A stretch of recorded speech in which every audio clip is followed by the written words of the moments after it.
இன்றைய வேத வசனம் 1 தெசலோனிக்கேயர் 5:18. எல்லாவற்றிலேயும் ஸ்தோத்திரம் செய்யுங்கள், அப்படி செய்வதே கிறிஸ்து இயேசுவுக்குள் உங்களை குறித்து தேவனுடைய சித்தமாயிருக்கிறது.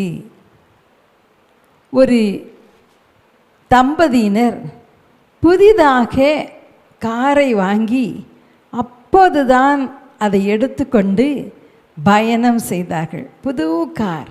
ஆனால் அவர்கள் போகிற வழியிலே திடீரென்று ஒரு பைக்கில் வந்து மோதி கார் கண்ணாடியெல்லாம் உடஞ்சிட்டுச்சு. சைடில் உள்ள அந்த கண்ணாடி உடைந்தது.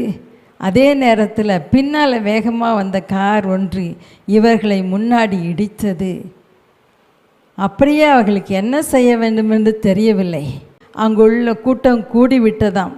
உடனே அவர் அங்கு போய் அவர்களிடம் விளக்கி சொல்லிகிட்டு இருக்கும்போது இந்த சகோதரி தனியாக நின்று ஆண்டவரிடத்தில் இந்த வசனத்தை நினைவு கூர்ந்து, ஆண்டவரே எல்லாவற்றிலையும் ஸ்தோத்திரம் செய்ய சொன்னீங்களே ஆண்டவரே, உமக்கு ஸ்தோத்திரம் செலுத்துகிறேன். புதிய கார் இப்படி நொறுங்கி விட்டது, ஆனாலும் உமக்கு ஸ்தோத்திரம்னு சொல்லி ஸ்தோத்தரித்தார்களாம். சில நாட்கள் கழித்து இன்சூரன்ஸ் கிளைம் பண்ணி மறுபடியும் கார் புதிய கண்டிஷனில் திரும்பியது. எங்களுக்கு அருமையான ஒரு நண்பர் வீட்டின் வெளியே நிறுத்தியிருந்த கார் காணாமல் போயிடுச்சு. அதை விசாரிப்பதற்காக அவர் வீட்டுக்கு சென்றோம். அவர் சிரித்து கொண்டே, கார் தானே அண்ணே காணாமல் போச்சு, ஆனால் என் ஆத்துமா பத்திரமா இருக்குது, என் ரட்சிப்பு காணாமல் போகவில்லை என்று சொன்னார். எங்களுக்கு அது ஆச்சரியமாக இருந்தது. பாரு, காரு காணுமேன்னு அவர் துக்கமாக இருப்பார்னு நாங்கள் நினச்சி நாங்கள் போனோம். ஆனால் அவருடைய விசுவாசம் எங்களை பலப்படுத்தியது. என்ன அதிசயம்! கார் சில நாட்களில் திரும்ப கிடைத்தது. அருமையானவர்களே, சில நேரங்களில் சில காரியங்கள் ஈடு செய்ய முடியாத இழப்பாக இருக்கலாம். அதன் நடுவிலும் ஸ்தோத்திரம் செய்ய வேண்டும் என்று வேதம் நமக்கு அறிவுறுத்துகிறது. ஒருவேளை இந்த காரியம் ஏன் எதற்காக நேரிட்டது என்று இந்த உலகத்தில் பதிலே கிடைக்காமல் போகலாம். பரலோகில்தான் ஆண்டவரிடம் கேட்கும்போது பதில் கிடைக்கும். ஆகவே ஸ்தோத்தரியுங்கள்.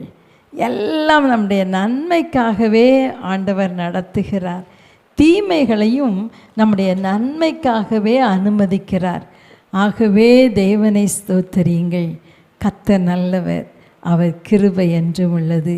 எங்களை நேசிக்கிற அன்பின் தகப்பனே, எங்களுடைய நன்மைகளில் மாத்திரம் அல்ல ஆண்டவரே, தீமையான நேரங்களிலும் நாங்கள் உம்மை துதிக்க, உம்மை ஸ்தோத்தரிக்க கர்த்தர் எங்களுக்கு கற்றுத்தருவீராக அப்பா. அதை பழக்கி கொள்ள கிருபை தாங்கப்பா. சில நேரங்களில் இழப்புகளில் வேதனையின் நடுவில் ஆண்டவரே எதிர்பாராத ஆக்சிடெண்ட் போன்றவை வரும்போது துதிக்கவே முடியாதப்பா. ஆனால் அந்த சூழ்நிலையில் உம்மை துதிக்க கர்த்தர் எங்களுக்கு கற்றுத்தாரும். இப்போ யாரெல்லாம் கடினமான சூழ்நிலையின் வழியாய் போய்கொண்டிருக்கிறார்களோ அதன் மத்தியிலும் ஆண்டவரே, அன்பு பிள்ளைகள் உம்மை துதிக்கட்டும் ஆண்டவரே, ஸ்தோத்தரிக்கட்டும் ஆண்டவரே. தீமையையும் நன்மையாக மாற்றி கொடுக்கிற தேவன் நீரப்பா. அப்படியே செய்வீராக. இயேசுவின் நாமத்தில் பிதாவே, ஆமேன், ஆமேன். நடந்ததெல்லாம் நன்மைக்கே, நன்மைக்கே நன்றி சொல்லி மகிழ்வேன் இன்றைக்கே.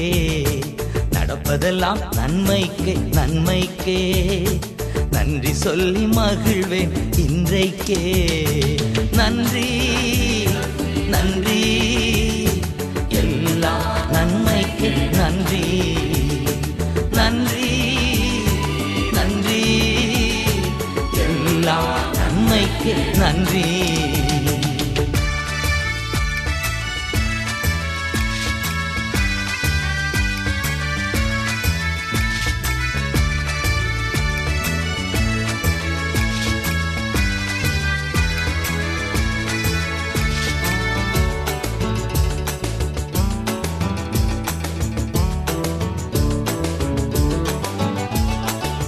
தீமைகளை நன்மையாக மாற்றினீ, துன்பங்களை இன்பமாக மாற்றினீ. தீமைகளை நன்மையாக மாற்றினீ, துன்பங்களை இன்பமாக மாற்றினீ. நன்றி நன்றி, எல்லாம் நன்மைக்கு நன்றி. நன்றி நன்றி, எல்லாம் நன்மைக்கு நன்றி. நடந்ததெல்லாம் நன்மைக்கே நன்மைக்கே, நன்றி சொல்லி மகிழ்வேன் இன்றைக்கே. நடப்பதெல்லாம் நன்மைக்கே நன்மைக்கே, நன்றி சொல்லி மகிழ்வேன் இன்றைக்கே.